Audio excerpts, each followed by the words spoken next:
ਵਾਲੇਕੁਮ ਦੋਸਤੋ, ਕੀ ਹਾਲ ਹੈ ਤੁਹਾਡਾ? ਠੀਕ ਹੋ? ਸਿਹਤਾਂ ਤਬੀਅਤਾਂ ਠੀਕ ਨੇ ਤੁਹਾਡੀਆਂ ਜੀ? ਤੇ ਮੈਂ ਅੱਜ ਛੋਟਾ ਜਿਹਾ ਵਲੌਗ ਬਣਾਉਣ ਲੱਗਾ। ਮੇਰੇ ਮਜ਼ਦੂਰ ਲੱਗੇ ਨੇ ਤੇ ਉਹਨਾਂ ਦੀ ਮਜ਼ਦੂਰੀ ਦੇਣ ਚੱਲਾਂ। ਤੇ ਆ ਦਿਨ ਨਾ ਮਜ਼ਦੂਰ ਦੀ ਪਸੀਨਾ ਸੁੱਕਣੇ ਤੇ ਪਹਿਲਾਂ ਮਜ਼ਦੂਰੀ ਦੇਣੀ ਚਾਹੀਦੀ ਹੈ। ਤੇ ਆ ਕੈਮਰਾਮੈਨ ਚਲੀ ਉਹਨਾਂ ਦੀ ਮਜ਼ਦੂਰੀ ਦੇਵੀਏ। ਆ ਜਾਓ।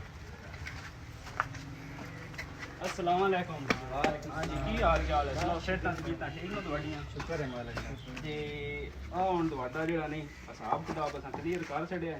मैं आख्या अपना यारां ते भरावां नूं जी जी पैसे दे देवी मजदूरी होना। मेहरबानी जनाब।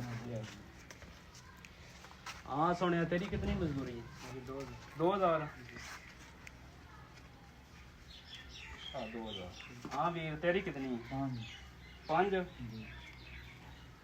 1 2 3 4 5 आगे नो। हाँ जी, भाई होरी बोल नहीं सकते। इन्हां दा 5,500 है। उन्हां नूं मैं देण लगा 1 2 3 4 5 आ 5,000 आ ਤੁਹਾਡਾ 500 रुपये। हाँ वीर, उतली मजदूरी है सारी तेरी है। तू जिवें जिवें किसी अपना मजदूरां देनी जी जी वो अपनी दे लवीं। जी जी ते बाकी वीडियो लाइक करें, शेयर करें कि अपने भरावां दी मैं मजदूरी देण लगा। इन्हां दी जुमरात तो इन्हां नूं देख क्लियर है। ठीक है, आ लो जी। ते वीडियो वाले ना को वीडियो लाइक करो ते फॉलो करो। ठीक है दोस्तों, अल्लाह सोने दे वाले।